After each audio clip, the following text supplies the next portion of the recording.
ತನ್ನ ದೈನಂದಿನ ಕ್ರಮದಂತೆ ಯಮುನೆಯ ದಡದಲ್ಲಿ ನೀರು ಅರ್ಪಿಸುವಾಗ ರಾಧೆ ಅಚಾನಕ್ ಆಕಾಶದತ್ತ ನೋಡಿದಳು. ಗಾಳಿ ನಿಂತಂತೆ ಆಯಿತು.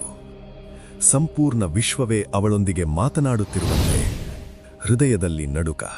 ಸಂಜೆ ತುಳಸಿ ಗಿಡದ ಬಳಿ ಕುಳಿತು ಅವಳು ಮೃದುವಾಗಿ ಹೇಳಿದಳು, ನನ್ನ ಸಮಯ ಬಂದಿದೆ, ಆದರೆ ನಾನು ಹಾಗೆ ಹೋಗುವುದಿಲ್ಲ.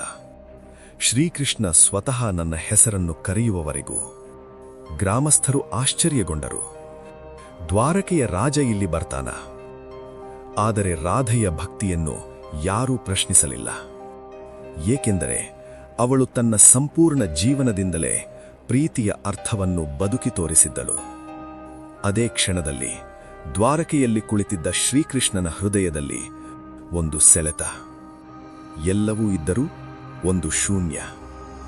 ಅವನು ಕಣ್ಣು ಮುಚ್ಚಿದನು. ರಾಧೆ ಎಂಬ ಕರೆ ಕಿವಿಯಲ್ಲಿ ಪ್ರತಿಧ್ವನಿಸಿತು.